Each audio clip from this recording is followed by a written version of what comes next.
أعوذ بالله من الشيطان الرجيم. بسم الله الرحمن الرحيم. اللهم صل وسلم على سيدنا محمد في الأولين، وصل وسلم على سيدنا محمد في الآخرين، وصل وسلم على سيدنا محمد في الملأ الأعلى إلى يوم الدين. رب اشرح لي صدري ويسر لي أمري واحلل عقدة من لساني يفقه قولي. ربنا لا تؤاخذنا إن نسينا أو أخطأنا، ربنا ولا تحمل علينا إسرا كما حملته على الذين من قبلنا، ربنا ولا تحملنا ما لا طاقة لنا به واعف عنا واغفر لنا وارحمنا أنت مولانا فانصرنا على القوم الكافرين. آمين اللهم آمين. Amma ba'd, mes chers frères et mes chères sœurs, assalamu alaikum wa rahmatullahi ta'ala wa barakatuh, ainsi qu'à tous les enfants qui nous regardent. Un grand merci, qu'Allah Azza wa Jal vous récompense de la meilleure de ses récompenses. Il est excellent quand il récompense et il nous réserve des cadeaux excellents, subhanallah, auprès de lui. Qu'Allah nous honore dans les cieux, qu'Allah nous élève. C'est une très belle communauté qui aspire à changer. Mashallah, vous êtes de plus en plus nombreux. Allahu Akbar, partagez, bismillah, partagez, likez, aussi partagez pour qu'un grand nombre puisse en profiter. La réforme, elle incombe à chacun, mais elle incombe aussi à tous. Qu'Allah vous récompense généreusement et grandement. Mashallah aussi, je voulais vous dire que la cagnotte a dépassé l'objectif prévu, mashallah, et puis l'équipe m'a chargé de vous remercier et vous demande aussi de continuer à faire vos dons. Mashallah, ce sont des dons, comme je vous ai dit, des dons éternels, des sadaqa jariya. Ça signifie quoi? Ça signifie que le matériel que va utiliser la chaîne d'Arifton et compagnie, eh bien, subhanallah, tous les montages vidéo, toutes les vidéos qui vont être postées, toutes les personnes, les milliers, les centaines de milliers, voire les millions de personnes qui vont voir, visionner toutes ces vidéos qui vont être postées sur la chaîne YouTube, sur la chaîne Facebook, eh bien vous allez en recevoir une très belle récompense, même si vous décédez, même si on doit quitter ce monde, eh bien Allah Azza wa Jal fera en sorte que ce compteur de Hassanat continuera. Si vous avez aussi des personnes décédées, profitez pendant Ramadan, les Hassanat sont multipliés et multipliés généreusement par Allah. Donc si vous avez dans votre famille, dans votre entourage, des personnes très proches auxquelles vous y tenez, Bismillah, versez 10 € dans la cagnotte, versez 20 €, Inch'Allah. N'hésitez pas, c'est un petit don, mais auprès d'Allah Azza wa Jal, c'est vraiment un don très important, c'est un don immense.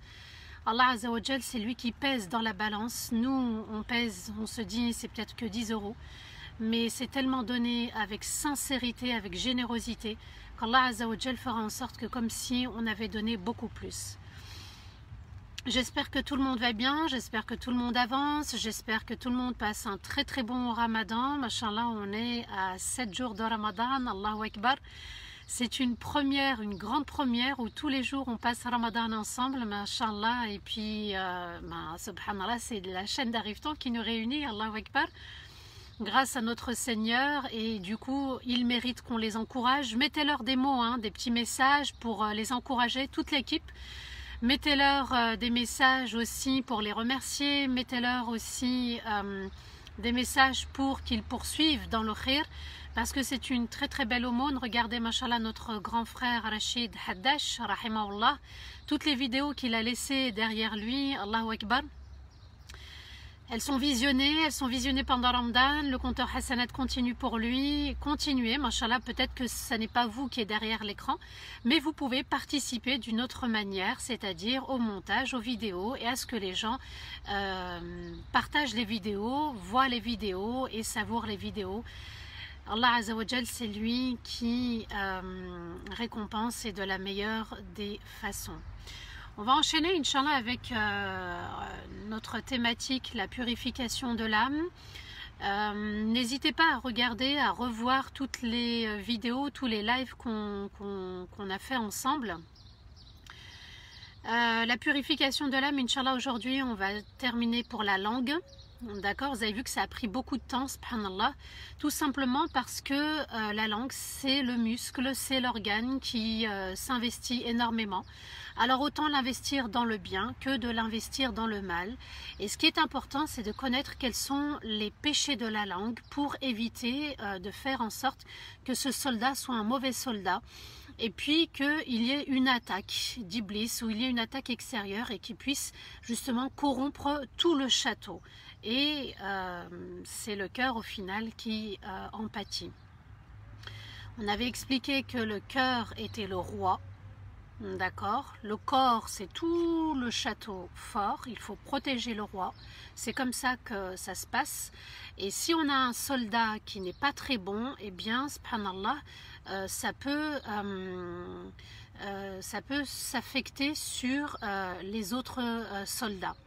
Donc, quand le cœur prend conscience, quand le cœur est déterminé, quand le cœur porte la vraie foi, quand le cœur a la vraie crainte, quand le cœur a enraciné tout ceci, eh bien, il va donner aussi des bonnes directives aux soldats. Donc, à nous de purifier ce soldat, le soldat de la langue. Inch'Allah, aujourd'hui, je vais terminer le soldat de la langue et je vais reprendre samedi, bi'idhnillah, le soldat, plutôt je reviens vers le cœur. Excusez-moi, je reviendrai vers le cœur. Il y a d'autres encore maladies du cœur qu'il faut connaître et on est amené tous les jours à tomber dans ces péchés du cœur, dans les passions du cœur, volontairement ou involontairement, consciemment ou inconsciemment. Il n'y a pas mieux que de se faire vacciner pour éviter justement d'avoir une grande maladie, de tomber malade et puis que le cœur soit mort, quoi.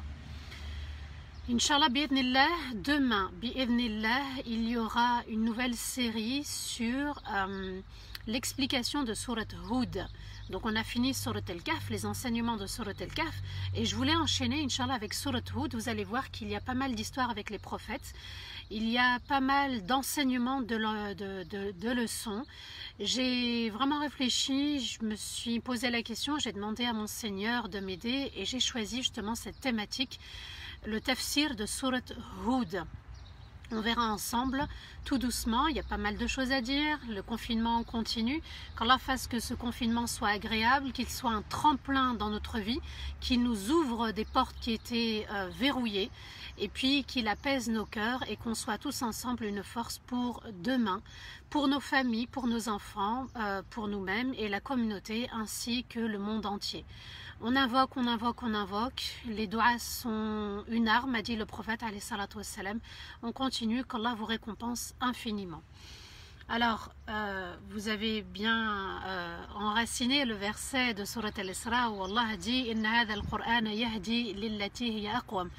Certes, ce Coran guide vers le meilleur et je pense que vous avez dû le ressentir et c'est pour ça aussi, subhanallah, que le vendredi, je le réserve pour le Coran parce que quand on savoure le Coran, quand on savoure les histoires, quand on découvre les merveilles de ces versets, de ces sourates qu'Allah a révélées, eh bien, subhanallah, ça nous donne envie de nous soumettre, ça nous donne envie de lire encore plus le Coran, de le découvrir et puis pourquoi pas aussi, pour ceux qui ne sont pas arabophones, d'apprendre la langue arabe pour pouvoir aussi nager dans les océans, dans les profondeurs de l'océan et découvrir toutes ces merveilles excellentes qu'Allah nous a réservées.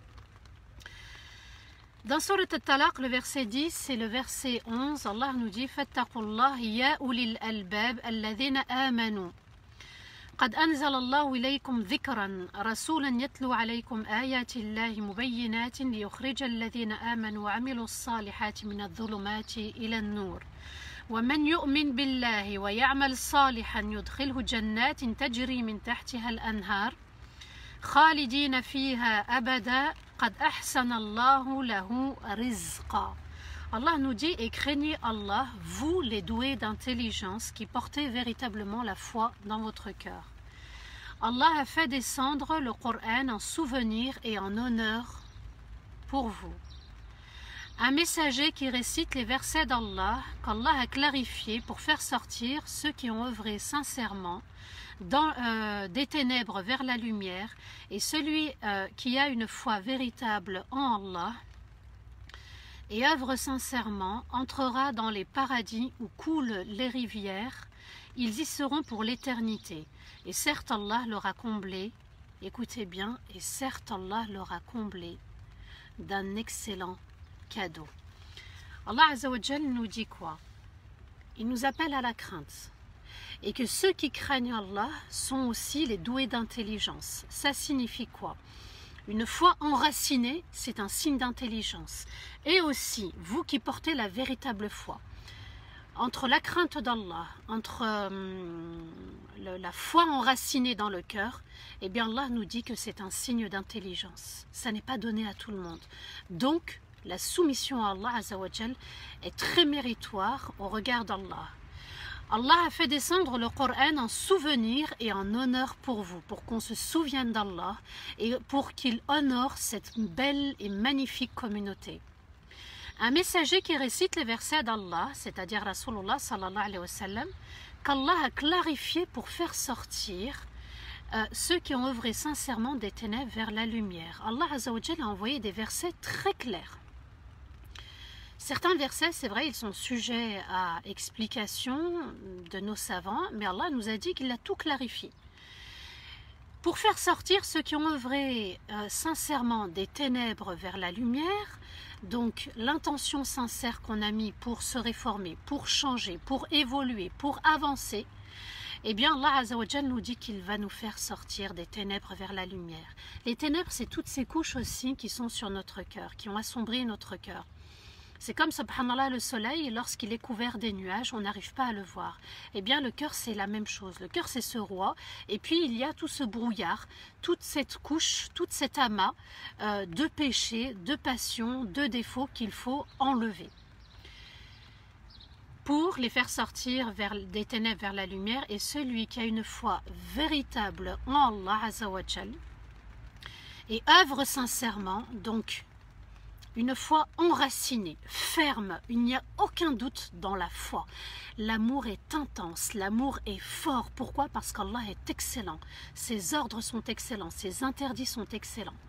Son destin pour moi, toutes les épreuves qu'il m'a envoyées, tout est excellent et parfait. Il n'y a aucune faille, aucune erreur auprès d'Allah.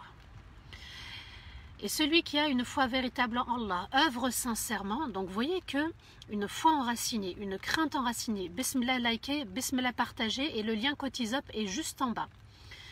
On est presque à 7000 €, Allahu Akbar. Et celui qui a une foi véritable, enracinée, ancrée, c'est-à-dire que son tawakkul, il est immense.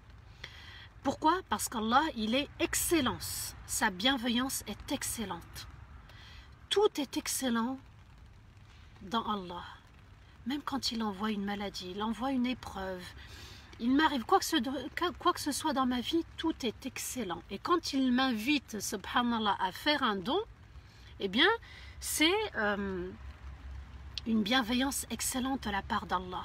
Là, il a ouvert une porte du khir. Sadaqa jariya. Bismillah, n'oubliez pas de faire cette belle aumône.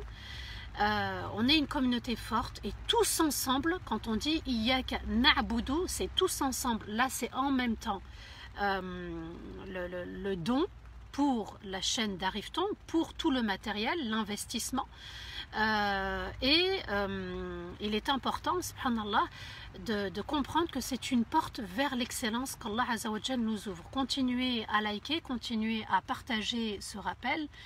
Donc celui qui œuvre sincèrement, c'est-à-dire je donne non pas pour qu'on dise j'ai donné, mais on donne pour Allah Azza wa Jal. Et quand je veux faire le don, ya Allah, sois satisfait de mon don, accepte mon don, je le fais uniquement pour toi. Entrera dans les paradis où coulent les rivières, ils y seront pour l'éternité. C'est bien aussi d'évoquer ce paradis excellent. Dans le cheminement qu'on fait ensemble là pendant cette épreuve du confinement, c'est bien aussi de savourer ces petits moments du paradis. C'est bien d'avoir des bonnes nouvelles comme ça qui nous réconfortent. Vous voyez que le Coran, il annonce aussi des bonnes nouvelles. Et subhanallah, Allah nous dit quoi? Que ce Coran, il est là pour nous motiver, pour nous stimuler, pour nous pousser vers le meilleur, pour nous faire sortir des ténèbres vers la lumière, pour qu'on œuvre sincèrement. Le Coran accompagne aussi, pour qu'on puisse être sur le droit chemin tous ensemble. Et Allah Azza wa Jal nous dit la récompense de tout ce magnifique groupe, de toute cette belle communauté, eh bien des paradis, et j'espère que ce sera le Firdaus al-A'la, parce que le Firdaus regroupe tous les paradis, c'est-à-dire que ce qu'il y a dans les autres paradis, on le trouvera dans le Firdaus al-A'la, où coulent les rivières, ils y seront pour l'éternité. Et écoutez cette fin dans ce verset. Et certes, Allah leur a comblé d'un excellent rizq, d'un excellent cadeau, d'un excellent bienfait. C'est ça en fait. C'est le souvenir d'Allah, c'est la foi enracinée, c'est la crainte enracinée, c'est le fait d'œuvrer sincèrement, c'est le fait de purifier son âme. Eh bien, le cadeau, voilà le vrai risque. Le vrai risque, c'est pas d'avoir un compte rempli. Le vrai risque, c'est pas de rouler dans les plus belles voitures, ou d'avoir la plus belle maison, ou d'avoir les plus beaux vêtements, ou les plus beaux bijoux. L'excellent risque, c'est le paradis, c'est qu'il nous accompagne sur terre, et aussi qu'il soit avec nous pour l'au-delà. Il est important de revenir sur les péchés de la langue. On va terminer Inch'Allah aujourd'hui et on va découvrir certains péchés. Le premier, c'est al-madh, le fait de faire l'éloge de son frère ou de sa sœur. Alors, il y a le fait de faire l'éloge qui est permise et le fait de faire l'éloge qui est interdit dans l'islam. Lorsque c'est interdit, c'est lorsque on va dire de quelqu'un, un tel est très proche d'Allah, il est proche d'Allah, ou c'est quelqu'un, c'est un ascète, c'est-à-dire que il aime s'isoler, il s'est détaché du bas monde. Un ascète, c'est quelqu'un, on peut nous-mêmes être ascète, hein, on n'est pas obligé d'être dans une grotte ou d'être dans la mosquée. D'accord? Un ascète, c'est quelqu'un qui s'est vraiment détaché du bas monde. Mais de certifier que quelqu'un est impieux, quelqu'un est un ascète, quelqu'un craint véritablement Allah, d'être sûr de ce qu'on dit en parlant de quelqu'un ainsi, eh bien c'est interdit dans l'islam. C'est de donner en fait une noble qualité avec certitude à quelqu'un, d'attribuer une qualité que seul Allah connaît vraiment. Alors, on peut dire je pense qu'il est ascète, on peut dire je pense qu'il est pieux, je pense qu'il craint sincèrement, mais de laisser la certitude uniquement à Allah. Pourquoi? Parce qu'il n'y a qu'Allah qui lit dans les cœurs. D'attribuer une qualité véritable à quelqu'un concernant sa spiritualité, sa foi, ça c'est interdit. Pourquoi? Parce que ça a des conséquences. Un jour, un homme a fait l'éloge d'un autre homme chez Rasulullah sallallahu alayhi wa sallam, et le prophète alayhi salatu wa sallam lui a répondu: attention, tu viens de couper la tête de ton frère. S'il t'aurait entendu, il n'aurait pas réussi. Ça signifie quoi? Deux compagnons étaient chez Rasulullah sallallahu alayhi wa sallam, et puis il y en a un qui a fait vraiment l'éloge de son frère. Et le prophète alayhi salatu wa sallam, c'est très fort hein, ce qu'il dit: tu viens de lui couper la tête, tu viens de lui trancher la tête. Et le prophète alayhi salatu wa sallam ajoute: s'il t'avait entendu, eh bien, il n'aurait pas réussi. Ça veut dire quoi? Ça veut dire que son ego aurait pris un coup. Parce que l'éloge était très forte, sallallahu alayhi wa sallam. Donc, il est important de dire je pense que. Je pense que un tel est comme ci. Je pense que tu es comme ci et comme cela. Mais de définir avec certitude qu'un tel a telle qualité dans sa foi, dans sa crainte, dans sa relation avec Allah, eh bien, subhanallah, on tombe dans le péché. Et la personne qui fait l'éloge doit dire uniquement ce qui est, par exemple, concret. Ça signifie quoi? La personne, par exemple, c'est quelqu'un qui prie. Ça, c'est une certitude. Ok? On sait qu'elle prie puisqu'on la voit prier.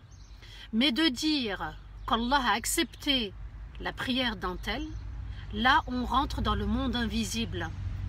Là, on rentre dans ce qui nous échappe et qui n'appartient uniquement à Allah.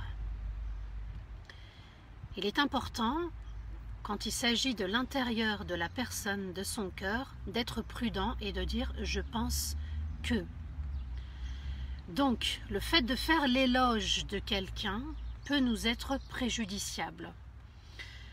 Un jour, Omar radiallahu anhu a entendu un homme faire l'éloge d'un autre. On est dans les maladies de la langue, hein, dans les maladies du cœur, mais dans le soldat de la langue, dans les péchés de la langue.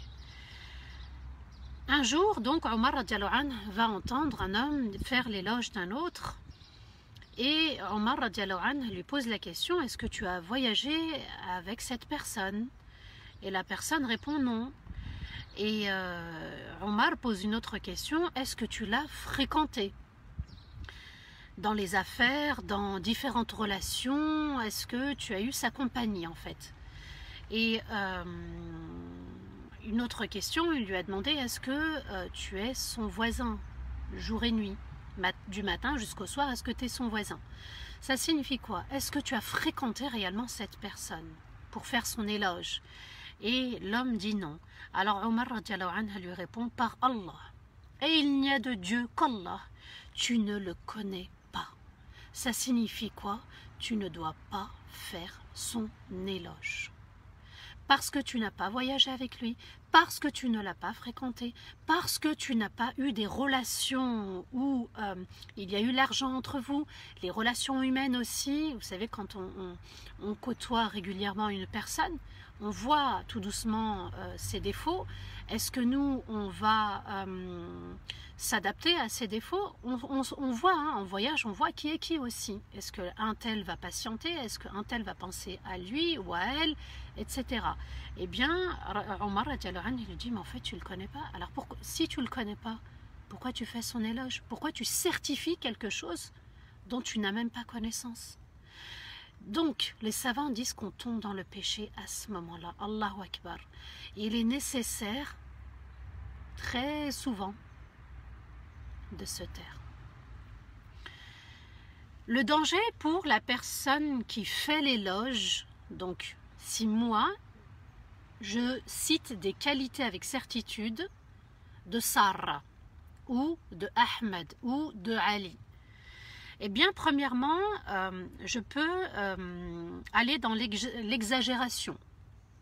Et là, je tombe dans le mensonge. Je vais exagérer les qualités de la personne et je peux tomber dans le mensonge parce que c'est pas vrai. Je peux aussi témoigner de mon amour pour la personne. D'accord? C'est un moyen aussi de manifester mon amour pour cette personne, un homme ou une femme, d'accord? Tout dépend de qui je suis, et qui peut être exagéré. Et là, on va tomber dans l'ostentation, du fait que moi, je manifeste mon amour, je suis dans l'ostentation. Regarde-moi, je suis en train de faire ton éloge. Vous voyez ce que je veux dire? Donc là, on est dans l'ostentation, on est dans le péché. Il y a aussi le fait que la personne peut faire l'éloge sans réellement être convaincue. C'est-à-dire que je suis en train de dire Mashallah, Sarah a telle et telle qualité, je certifie, ou Muhammad a telle et telle qualité, je certifie, et au fond de moi, je ne suis pas très convaincue. Et là, je tombe dans l'hypocrisie. D'accord? On avait cité les 4 signes de l'hypocrisie. Idha haddatha kadhab, donc quand il parle, il ment. Quand il se dispute, il explose. Hein. Et lorsqu'il promet, il ne tient pas à sa parole. Et la 4e qualité, j'ai un petit trou de mémoire, ça va me revenir. Et 4e, la personne qui fait l'éloge de ce dont elle n'est pas sûre, parce que c'est de l'ordre du monde invisible, eh bien, subhanallah, c'est comme si on défiait Allah. Alimul ghaib, celui qui maîtrise le monde qui nous échappe, ce qui est absent, ce qu'on ne connaît pas, ce qu'on ne voit pas, ce qu'on ne palpe pas, eh bien, subhanallah, on peut rentrer dans le fait de défier Allah. ça n'appartient qu'à Allah. Il nous l'a dit dans les débuts de Surat al-Baqarah, Alimul Ghaib, c'est à lui qu'appartient ce monde et pas à nous. L'autre danger aussi pour celui qui fait l'éloge, c'est que si la personne elle est dans la désobéissance d'Allah, si moi je suis dans la désobéissance à Allah Azzawajal, et si je suis injuste, eh bien je peux tomber aussi dans l'orgueil et ça va me faire plaisir de parler d'un tel, d'un tel, d'un tel, d'un tel. Donc je tombe dans l'orgueil. Vous voyez, subhanallah, que on glisse facilement sans s'en rendre compte et de manière inconsciente, sans le vouloir.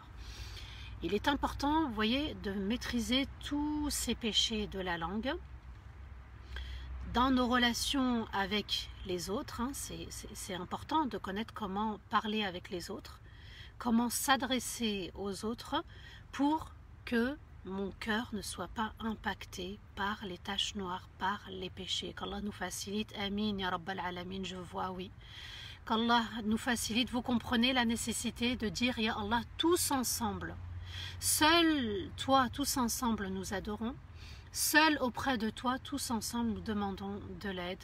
Et nous te demandons aussi tous ensemble de nous guider vers le droit chemin. On médite tous ensemble Ihdina Sirat al-Mustaqim et là ça prend tout son sens. Avec tous les péchés du soldat de la langue, tout ce qui peut arriver sans le vouloir, parfois en le faisant de manière volontaire, eh bien subhanallah, il est nécessaire et important d'être bien concentré, de méditer Ihdina Sirat al-Mustaqim et là ça prend vraiment tout son sens. Allahu Akbar. Bismillah, likez et Bismillah, partagez. N'oubliez pas le lien Cotisap pour les dons. Les dons aussi permettent qu'Allah éteigne sa colère contre nous si on est dans la désobéissance à Allah Azzawajal. Le danger pour celui qui reçoit les éloges. Donc on vient de voir les 5 dangers concernant celui qui fait l'éloge.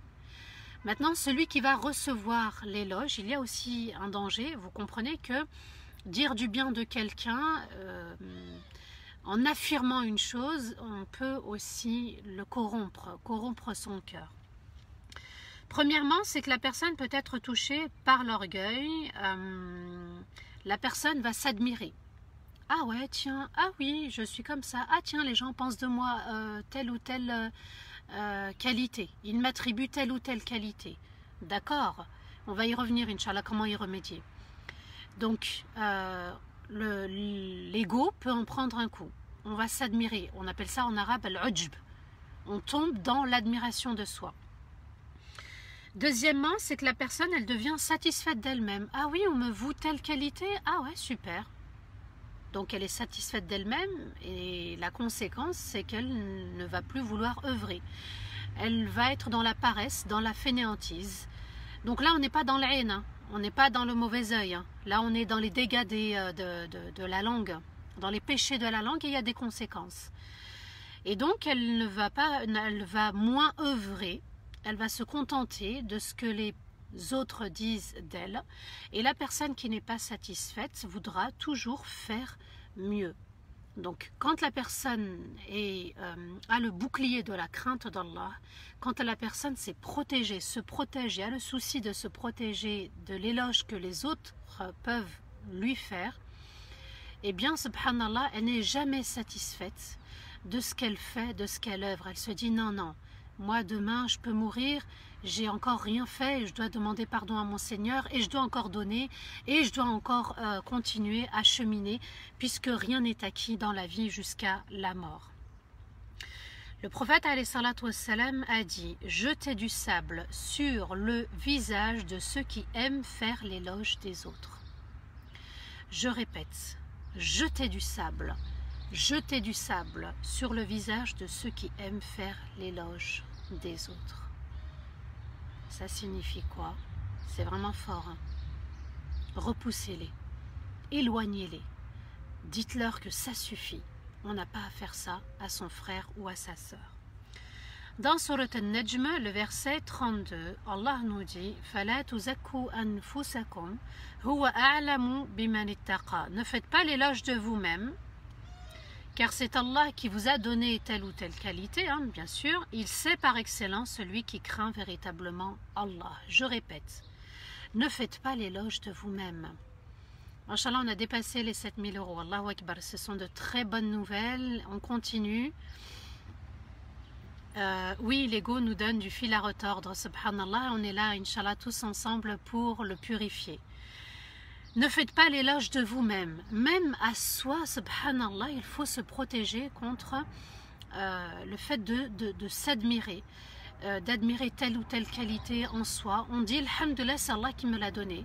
Mais de rentrer dans cet ego qui est satisfait, qui apprécie, et qui freine dans la réforme de soi, dans l'évolution de soi, dans l'œuvre pour soi, eh bien Allah Azza wa Jal nous dit, il sait par excellence celui qui le craint véritablement. Alors il faut se protéger justement de ce péché de la langue. La langue peut penser, le cœur aussi pense, même si on ne le dit pas verbalement, le cœur peut le penser. Eh bien il faut s'en prémunir. On n'est jamais à l'abri de notre âme. C'est pour ça qu'on aspire à la purifier. C'est pour ça qu'on aspire à connaître tous les péchés, toutes les passions, là, tout ce qu'on est en train d'évoquer depuis le début, machallah, de la purification de l'âme. Les frères sont en train de m'envoyer des messages. Depuis qu'on est en train de purifier son âme tous ensemble, vous avez vu, machallah, la force qu'on est tous ensemble, on est à l'abri de rien. Les rappels sont bénéfiques, les rappels sont nécessaires, les rappels, machallah, sont enregistrés. Profitez-en pour revoir ce qu'on a vu, Inch'Allah, ensemble. Allah Azza wa Jal nous dit